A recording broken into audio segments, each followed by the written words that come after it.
Bom dia! A graça e a paz do nosso Deus seja com cada um de vós. Bem-vindos à celebração do culto online da Igreja Evangélica Batista de Águeda.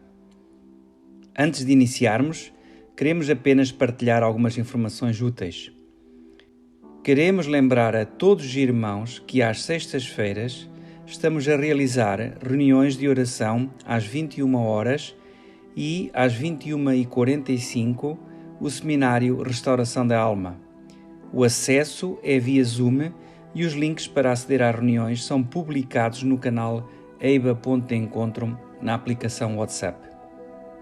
O seminário Restauração da Alma está aberto a todos os interessados e através do WhatsApp e e-mail serão divulgados os materiais do suporte, bem como as instruções para a inscrição.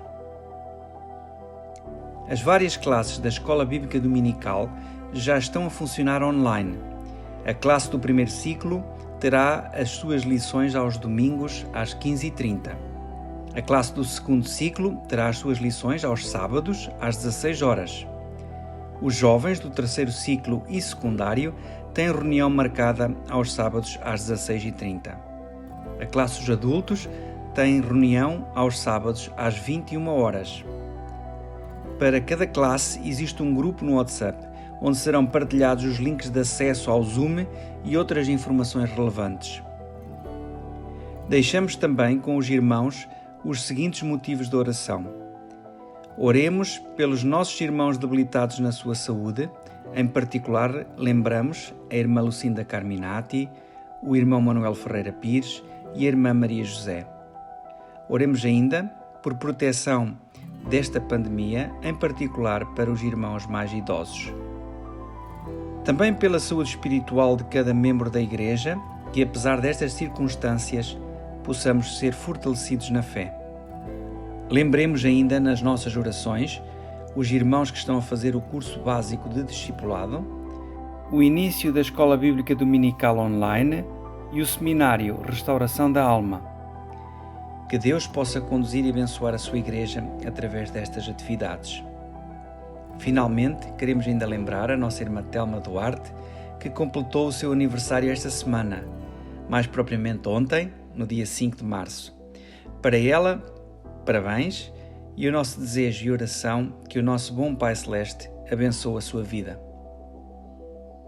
Fiquemos agora com o prelúdio, preparando o nosso coração para o culto que queremos celebrar ao nosso Deus.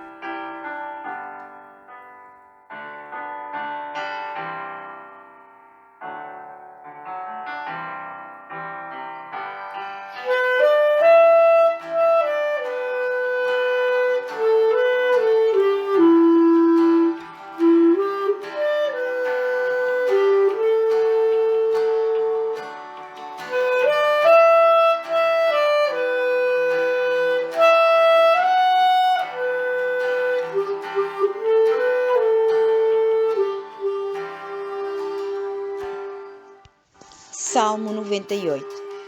Cantei ao Senhor um cântico novo, porque Ele fez maravilhas. A sua destra e o seu braço santo lhe alcançaram a vitória. O Senhor fez notória a sua salvação, manifestou a sua justiça perante os olhos das nações. Lembrou-se da sua benignidade e da sua verdade para com a casa de Israel. Todas as extremidades da terra viram a salvação do nosso Deus. Celebrai com júbilo ao Senhor todos os moradores da terra. Dai brados de alegria. Regozijai-vos e cantai louvores. Cantai louvores ao Senhor com a harpa e com a voz do canto, com trombetas e som de buzinas, exultai perante a face do Senhor, do Rei. Brama o mar e a sua plenitude, o mundo e os que nele habitam. Os rios batam as palmas, regozijem-se também as montanhas. Perante a face do Senhor, porque vem a julgar a terra, com justiça julgará o mundo e o povo com equidade.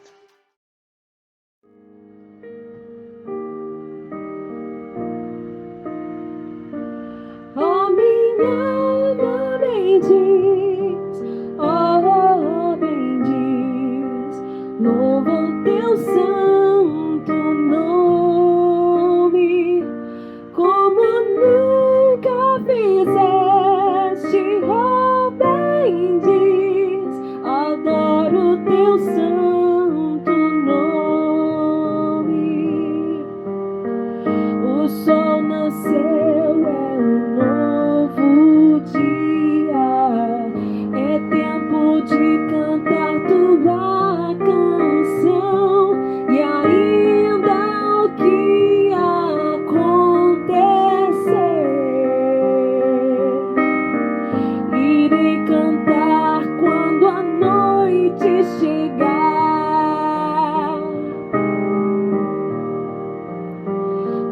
minha alma bendiz, oh, bendiz, louva o teu santo nome, como nunca fizeste, oh, bendiz, adoro o teu santo nome. És Deus de amor e de paciência, teu nome é grande, teu modo gentil, tu é bondade, seguirei cantando. 10.000 razões ainda vou descobrir.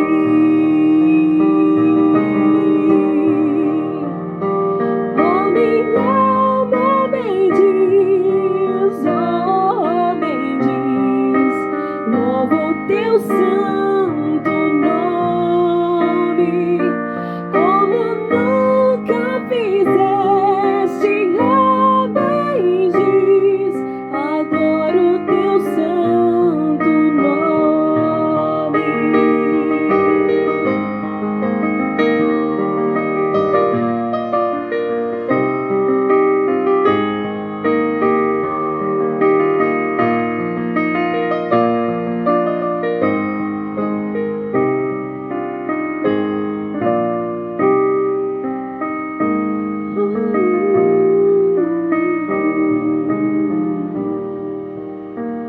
E quando dias forças me faltarem e o meu final se aproximar, e ainda assim cantarei louvores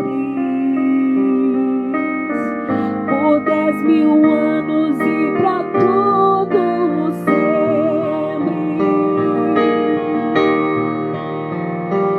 Oh, minha alma bendiz, oh, bendiz, louva o teu santo nome, como nunca fizeste, oh, bendiz, adoro o teu santo nome.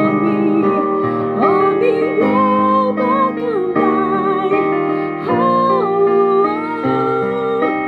louva o teu santo nome, como nunca fizeste, oh, bendiz, adoro o teu santo nome, adoro o teu santo nome, adoro o teu santo nome.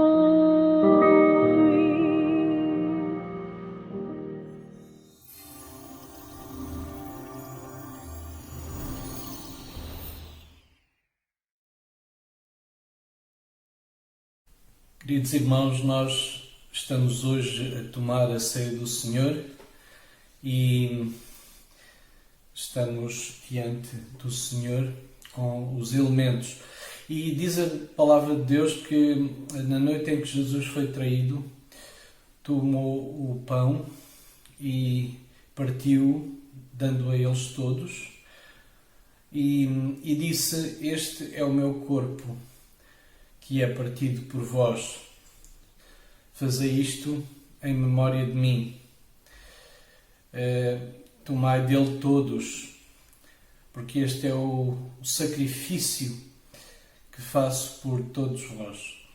Então, nós, em nome de Jesus, vamos dedicar o pão ao Senhor e assim também colocar diante dele a nossa identificação com Cristo, no seu sacrifício por nós.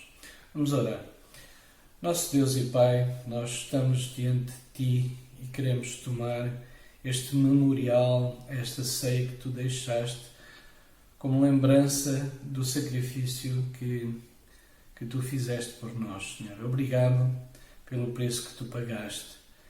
E neste momento queremos relembrar mais uma vez, através deste ato, esse sacrifício, em nome de Jesus. Amém. Pois nós vamos tomar, em nome de Jesus, tomemos o pão.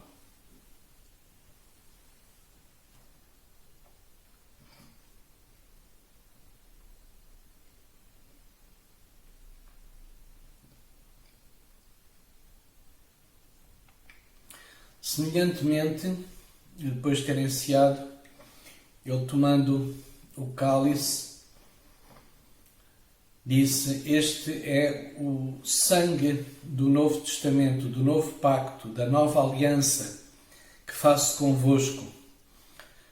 Bebei-o porque esta é a última vez que o beberei convosco aqui, e a próxima vez será tomado já no reino de meu Pai, no reino escatológico, o reino eterno, a Nova Jerusalém, que nos está prometida e garantida.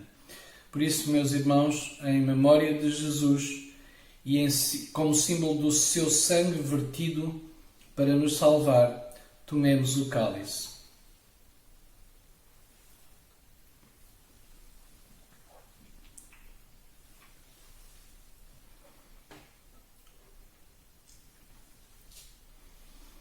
E Jesus disse: fazei isto em memória de mim, porque todas as vezes que comerdes deste pão e tomardes este cálice, anunciais a morte do Senhor até que venha. Por isso nós aguardamos agora com ansiedade o regresso do nosso Rei, para nos conduzir realmente ao seu reino eterno, sem fim. Por enquanto, pertencemos ao seu reino e à sua embaixada aqui na terra, essa embaixada que é denominada como Igreja e que foi iniciada ainda no Antigo Testamento com Abraão. E pela promessa, nós que somos herdeiros da promessa de Abraão, somos filhos de Deus adotados em Cristo Jesus. Amém. Que o Senhor nos abençoe.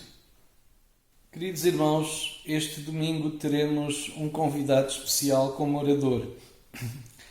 Um querido irmão, pastor e colega que já não vimos há muito tempo com esta questão do confinamento, mas que nos traz uma mensagem preciosa também neste domingo.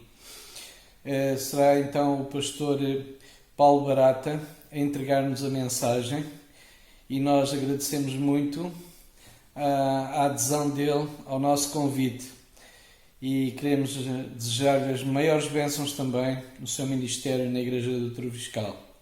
Vamos então ficar com o pastor Paulo Barata com a mensagem que ele nos traz. Queridos irmãos, para a meditação desta manhã, eu queria convidar os irmãos a abrirem as vossas Bíblias para lermos 2 versículos no capítulo 10 da primeira carta de Paulo aos Coríntios.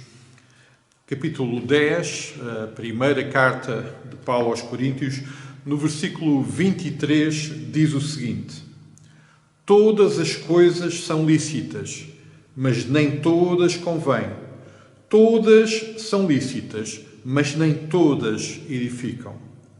Agora o versículo 31. Portanto, quer comais, quer bebais, ou façais qualquer outra coisa, fazei tudo para a glória de Deus. Amados, provavelmente para a maioria de nós, é muito fácil compreender a importância do conceito liberdade, desta condição que é tão importante e cheia de significado para as nossas vidas. No último século da vida da nossa nação, de Portugal, o momento mais importante, provavelmente todos concordarão, que terá sido o momento do dia 25 de abril de 1974, em que aconteceu a conhecida Revolução, a Revolução da Liberdade. Eu já me lembro desse momento, era ainda criança, mas não deixou de ser significativo tudo aquilo que aconteceu naquele momento. Este conceito, a liberdade, é provavelmente, nas últimas décadas, o assunto e o tema mais cantado, sobre o qual se escreveu mais, é provavelmente também o assunto e o tema que promoveu e desenvolveu mais linhas de pensamento, o mais debatido.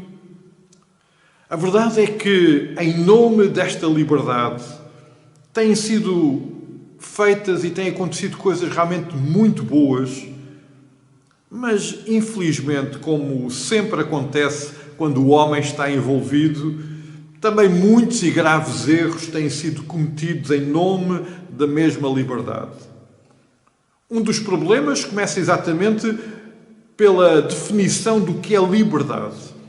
E esse é já por si só um assunto divergente.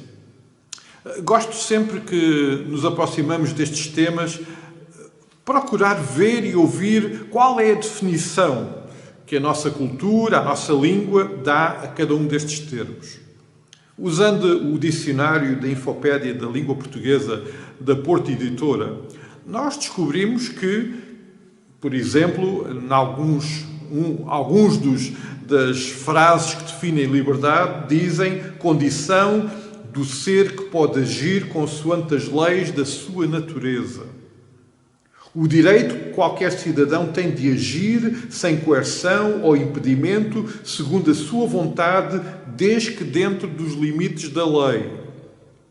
Do ponto de vista filosófico, define-se como a capacidade própria do ser humano de escolher de uma forma autónoma, segundo motivos definidos pela sua consciência. É aqui também definido como o livre-arbítrio. É o estado de quem não está preso, detido ou em cativeiro.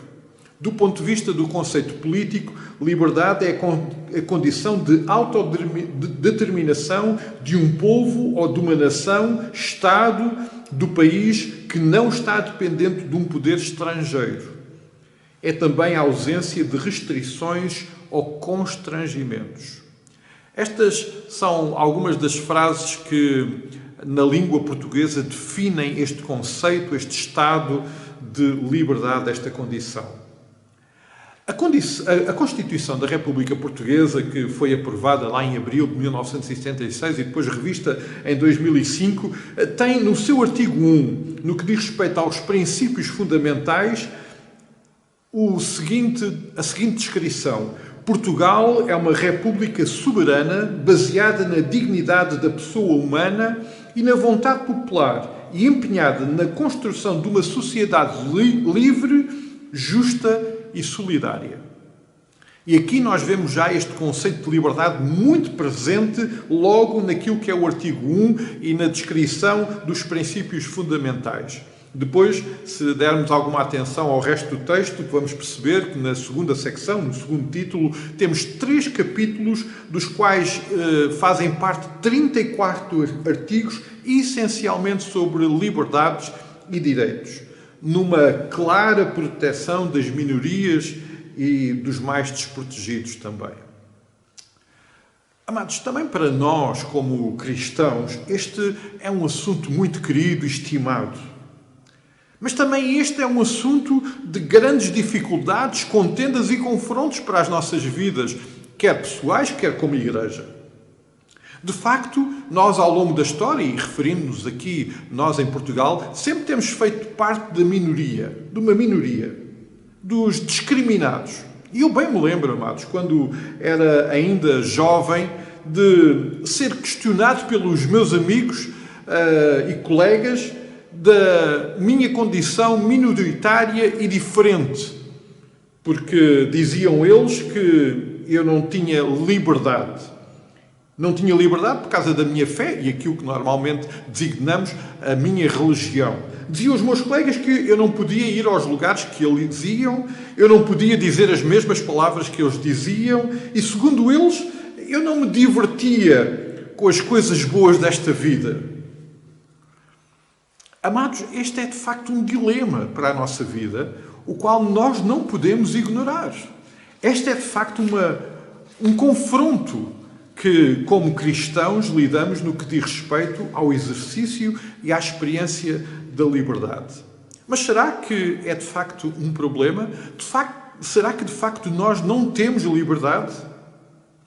Nestes últimos dias nestes últimos tempos em particular, temos também assistido a muitos debates sobre esta questão no que diz respeito à pandemia. Parece que a pandemia veio nos retirar liberdade, parece que em nome da pandemia também têm sido tomadas medidas que, segundo alguns, vão restringir a nossa liberdade. Este é, sem dúvida nenhuma, um assunto desafiante. Quando nós olhamos para o capítulo 8 do Evangelho de João, Jesus tem uma acesa discussão com alguns judeus e é interessante porque este assunto liberdade também se faz presente. Se os irmãos puderem acompanhar o texto aí mesmo no ecrã, no versículo 31 do capítulo 8 de João, diz o Senhor Jesus aos judeus que haviam crido nele: Se vós permanecerdes na minha palavra, sois verdadeiramente meus discípulos, e conhecereis a verdade, e a verdade vos libertará. Que declaração impressionante de Jesus àqueles homens e mulheres que estavam com ele, dizendo que eles poderiam ser verdadeiramente livres. Mas eles questionaram, eles retruquiram Jesus dizendo: somos descendência de Abraão e jamais fomos escravos de alguém. Como dizes tu, sereis livres. O Senhor Jesus replicou-lhes, dizendo: em verdade vos digo, todo o que comete pecado é escravo do pecado. O escravo não fica sempre na casa, o filho, sim, para sempre. Se, pois, o filho vos libertar, verdadeiramente sereis livres. É interessante, amados, como no Evangelho este conceito de liberdade está tão presente e é uma realidade tão intensa na nossa experiência. É uma verdade tão importante que o apóstolo Paulo recupera também este assunto lá no capítulo 6 da Carta aos Romanos, quando ele lembra que antes nós éramos escravos do pecado, algo que o próprio Senhor Jesus Cristo também acabou de referir lá em João capítulo 8. Mas o versículo 18 é realmente muito surpreendente.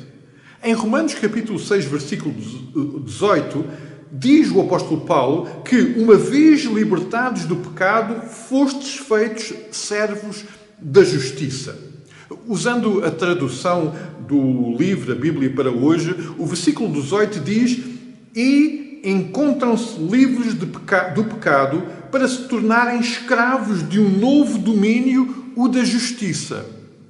E lá mais à frente, no versículo 22, o apóstolo Paulo escreve mesmo que: mas agora, libertados do poder do pecado, são escravos de Deus, tendo como fruto a santidade e como objetivo último a vida eterna. Amados, que conceito difícil este que o apóstolo Paulo aqui nos apresenta. Este é, sem dúvida nenhuma, um dos grandes paradoxos do Evangelho. O que Paulo, de facto, nos está a dizer, e que o Senhor Jesus Cristo também anunciou e viveu, é que liberdade é sermos escravos de Cristo. Esta é a liberdade que o apóstolo Paulo aqui nos apresenta. Sem querer, de forma alguma, esquecer o contexto dos versículos que lemos no início da primeira carta aos Coríntios, capítulo 10, os versículos 23 e 31.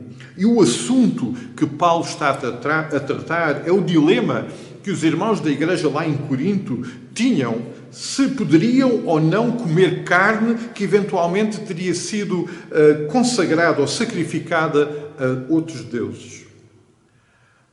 E eu, não querendo realmente prejudicar o sentido original destes versículos, parece-me que o texto nos dá espaço para, a partir deste assunto e desta declaração do apóstolo Paulo, generalizar para todas as áreas da nossa vida, até porque o apóstolo Paulo também o faz, quando no versículo 23 ele diz: todas as coisas. E depois no versículo 31 ele refere qualquer outra coisa. Ou seja, o apóstolo Paulo generaliza, de facto, a partir deste assunto, o tema da liberdade e da obediência na nossa vida para todas as áreas da nossa existência e da nossa experiência. De facto, o cristão tem liberdade para fazer qualquer coisa. Nós, de facto, podemos fazer qualquer coisa. Nós podemos pecar ou podemos não pecar. Podemos obedecer ou podemos não obedecer a Deus. Não esquecendo e sabendo muito bem que a possibilidade de não pecar, ou seja, de obedecer aos propósitos de Deus, não está originalmente ao nosso alcance. É realmente resultado da presença e da ação de Cristo na nossa vida. Assim, percebemos que quem não é um filho de Deus não tem, de facto, essa liberdade de não pecar em obediência ao Pai. Porque Deus não está nele, porque Cristo não está nele. Nunca esqueci a este respeito o ensino que, quando ainda adolescente, ouvi e recebi do meu pastor António dos Santos, e isto a propósito da preparação para o meu batismo. Quando o pastor Santos explicava o conceito de liberdade e livre-arbítrio do cristão, ele lembrou que, de facto, todos têm a liberdade de fazer o que querem com a sua vida, mas verdadeira liberdade só a temos, o verdadeiro livre-arbítrio só o temos quando escolhemos Jesus, quando escolhemos vida eterna. Todos têm, de facto, a liberdade de escolher roubar ou não roubar. Mas escolher roubar é escolher a condenação associada a esse ato. E, naturalmente, serei preso. Que liberdade há, de facto, nisso? Quando os meus atos me condenam ao exercício da não-liberdade. Fomos recentemente lembrados por Tiago, lá no capítulo 1 e no versículo 15, que o pecado gera sempre morte. O pecado tem sempre como consequência sofrimento. Que liberdade há nisso? Mas num assunto tão importante como o da liberdade, o apóstolo Paulo, no versículo 31 da carta, do versículo que temos estado a considerar, da primeira carta aos Coríntios, capítulo 10, dá-nos, nesse versículo, uma motivação ainda maior para esta experiência e exercício da nossa liberdade. Porque diz o versículo 31 que exercitar corretamente e da forma certa esta liberdade, tal como o Senhor nos dá, isso, de facto, glorifica a Deus. Isso é motivo da glória de Deus. Enquanto no mundo, e este de facto é um aspecto muito importante deste versículo, enquanto no mundo o conceito de liberdade, como vimos na definição que lemos há pouco da Porto Editora do Dicionário de Língua Portuguesa, este conceito de liberdade está absolutamente centrado no indivíduo. Aliás, esse foi o argumento que Satanás usou com Eva. Tirou o foco de Deus e colocou o foco em Eva. O Evangelho, em oposição a esse conceito, essa ideia e definição de liberdade, o Evangelho centra a nossa liberdade em Deus. Eu não sou mais a razão e o centro do exercício da minha liberdade, mas Deus é, de facto, o centro e a razão da minha liberdade. Quando Ele é glorificado como resultado de tudo aquilo que eu sou, como resultado de tudo aquilo que eu penso, como resultado de tudo aquilo que eu falo e digo. Isto tem, sem dúvida nenhuma, um impacto radical na minha relação também com os outros, nas minhas relações horizontais, interpessoais, na forma como eu lido com os problemas, com as batalhas, com os desafios e com os relacionamentos desta vida. Tal como o apóstolo Paulo escreve lá em Colossenses capítulo 13 e versículo 23, ele registra que e tudo quanto fizerdes, fazei de todo o coração, como ao Senhor e não aos homens. Que maravilhoso exercício este da minha liberdade, que glorifica ao Senhor em tudo aquilo que eu sou, faço, mesmo quando não estou a fazer originalmente para Ele, quando não é um ato de louvor e uma manifestação de adoração. Quando eu me relaciono com as outras pessoas e tudo aquilo que eu faço e sou, de facto, acaba por ser um ato de louvor e uma manifestação da glória do Senhor. Amados, a propósito, e ainda enquanto digeria este assunto da liberdade das nossas vidas, e durante estes últimos dias, Deus trouxe ao meu coração, por razões diferentes e em momentos diferentes, o Salmo 24. E quando considerava este assunto, este desafiante assunto da liberdade, e olhei e voltei a colocar os meus olhos no Salmo 24, percebi um outro paradoxo do Evangelho. Ao longo da história da humanidade, e particularmente reportando-nos aos últimos tempos da nossa história, que nos é provavelmente está mais presente e nos é mais próxima, nós percebemos que os regimes totalitários, em que todo o regime está sujeito à autoridade, à vontade, aos desejos de um só homem, têm sido combatidos em nome da liberdade. Pois, invariavelmente, estes líderes procuram exclusivamente os seus próprios interesses, os seus benefícios e até o reconhecimento. O Salmo 24 é uma descrição maravilhosa de um soberano, do soberano deste reino ao qual eu pertenço, ao qual nós, enquanto filhos de Deus, pertencemos.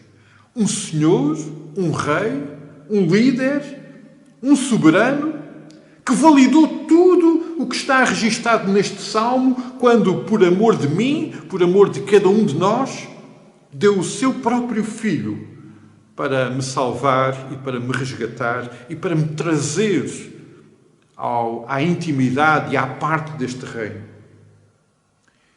Eu quero ter a liberdade, quero mesmo muito ter a liberdade de ser servo e escravo de um Senhor assim. O que, na realidade, é um privilégio que eu não mereço. Amados, este é, sem dúvida nenhuma, um paradoxo tremendo. É que, por um lado, no meu relacionamento com Deus, ser livre é ser escravo. Por outro lado, somos parte de um reino que tem um Senhor absoluto, soberano em todas as coisas. E ainda assim, pela sua graça, eu considero um privilégio imerecido ser parte desse reino. Até porque, para eu ser parte deste reino, este Rei, Senhor e Soberano teve que fazer algo que mais ninguém poderia fazer por mim. Eu queria convidar os irmãos, então, a olharmos para o Salmo 24, enquanto temos na nossa mente e no nosso coração o desafio de experimentarmos verdadeira liberdade enquanto filhos de Deus.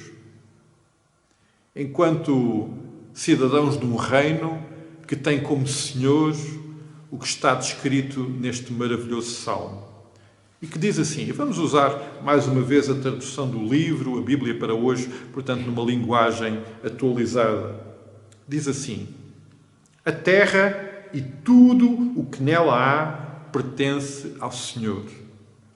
Todo o mundo é dele, assim como os seus habitantes. Foi ele quem a fez surgir do fundo dos mares e a torna estável no meio das águas. Quem pode subir até ao monte do Senhor? Quem pode estar no lugar santo aonde ele mora? Somente aqueles cujas mãos estão limpas da maldade e cujo coração é puro, que não pratica a mentira nem a desonestidade. Ele receberá a bênção do Senhor, terá como recompensa a própria justiça de Deus, o seu Salvador. Esse é o que te busca, o que anseia pela tua face, ó Deus de Jacó. Abram-se, ó portas, abram-se de par em par, ó entradas eternas, e passará o Rei da Glória. Quem é esse Rei da Glória? É o Senhor forte e poderoso, invencível na batalha. Abram-se, ó portas, abram-se de par em par, ó entradas eternas, e passará o Rei da Glória. Quem é este Rei da Glória? O Senhor dos Exércitos. Ele é o Rei da Glória. Aleluia, amados. É este Rei, este soberano, que determina todas as coisas, que me ama de uma forma extraordinária e sublime, que eu quero ter como Senhor, e que me dá a graça de viver plena e verdadeira liberdade, enquanto procura em todas as coisas, e procuramos nós todos, os seus filhos, em todas as coisas, obedecer-lhe, honrar o seu nome, manifestar a sua glória através daquilo que somos, daquilo que fazemos, daquilo que pensamos, daquilo que dizemos. Esta é a verdadeira liberdade, uma liberdade consequente e eterna nos seus efeitos. Para alguns, esta pode ser, de facto, uma ausência de liberdade. E sabemos que muitos têm rejeitado o amor de Deus por considerarem que Deus castra, impede e limita a nossa liberdade. Não há como experimentar verdadeira liberdade se não for através do amor e da experiência e da intimidade e da proximidade com o nosso Deus. E por isso eu hoje não queria deixar um apelo para aqueles que, estando connosco nesta oportunidade de cultuar ao Senhor e de partilha da palavra, ainda não são filhos de Deus. Ainda não experimentam verdadeiramente esta liberdade. Uma liberdade plena, total, incomparavelmente melhor do que qualquer outro conceito de liberdade que nos possam apresentar. Uma liberdade que só podemos ter por causa do amor maravilhoso de Jesus Cristo, o Filho de Deus. Deus que é soberano e que determina todas as coisas, que nos criou a cada um de nós e a tudo aquilo que nós vemos, e que ainda assim decidiu relacionar-se em amor comigo e consigo, e que deseja que todos nós possamos experimentar e desfrutar desta verdadeira liberdade, uma liberdade que é eterna e que nos vai conduzir àquilo que Deus tem preparado para nós na eternidade, numa experiência perfeita, gloriosa na sua presença. Queridos que ainda não decidiram fazer de Deus o seu Senhor, eu queria muito desafiar hoje a poder fazê-lo. Deus já fez tudo o que era necessário para que nós possamos ter esta experiência com Ele. Ele quer, de facto, libertar-nos, verdadeiramente tornar-nos homens e mulheres livres. E só Jesus Cristo pode fazer. E por isso há pouco lembrávamos as palavras do Senhor Jesus Cristo. Se Ele nos libertar, então verdadeiramente seremos livres. Eu queria deixar este convite. Este é um convite para a liberdade, uma liberdade incondicional, transformadora e radical para a nossa vida. Uma experiência de liberdade que transforma o nosso viver diário, que transforma a forma como olhamos para a nossa vida, como enfrentamos as circunstâncias da nossa vida, que transforma a forma como olhamos para aqueles que estão à nossa volta, transforma a forma como nós olhamos e consideramos tudo aquilo que o Senhor tem pela frente para as nossas vidas. E por isso o convite fica. Não deixe hoje de ouvir o convite do nosso Pai, o convite de Jesus para o tornar alguém verdadeiramente livre.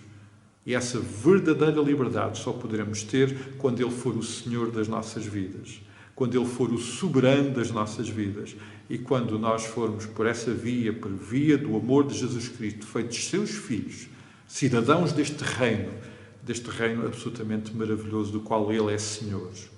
e no qual nós iremos estar por toda a eternidade, celebrando e glorificando o seu maravilhoso nome. Fica este convite. Um convite que não é meu, não é da Igreja Batista do Troviscal, é um convite de Cristo para as nossas vidas. Mas queria também, e vamos terminar o culto de hoje cantando um hino que nos convida e nos desafia para o exercício desta liberdade de uma forma ainda mais excelente. De facto, esta liberdade tem-nos dado recursos que não podemos encontrar em mais lado nenhum e que não existe em mais nenhum reino, em mais nenhuma outra experiência de cidadania. Esta liberdade que nós temos é uma liberdade que nos proporciona bênçãos incontáveis e inumeráveis. Se de facto, como nós todos enfrentamos problemas e dificuldades, se de facto tantas vezes a nossa jornada é difícil e que tantas vezes essas dificuldades, essas limitações, olhamos para elas como agentes de limitação da nossa verdadeira liberdade, a verdade é que Deus tem poder para transformar todas essas circunstâncias em algo absolutamente maravilhoso. Quando nós lhe entregamos as nossas vidas e todas as circunstâncias da nossa vida. Ele é de facto o dono de todas as coisas. Ele é o dono da chuva, do sol e do ar. E independentemente da condição em que nós estamos, Ele transforma as nossas vidas. E Ele transforma de forma a que, até mesmo nestas circunstâncias mais difíceis, nós podemos glorificar o Seu nome e exercitar e experimentar esta verdadeira liberdade. Ele é de facto o caminho da luz, Ele é de facto o caminho da paz e nós queremos muito celebrar este Deus maravilhoso que temos.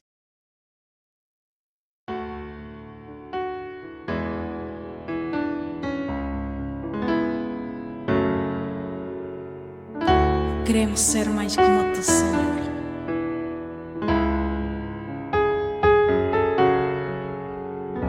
E louvar o teu santo nome.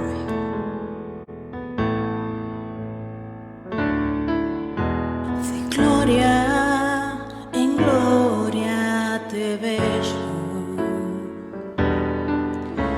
Quanto mais te conheço, quero saber mais de ti.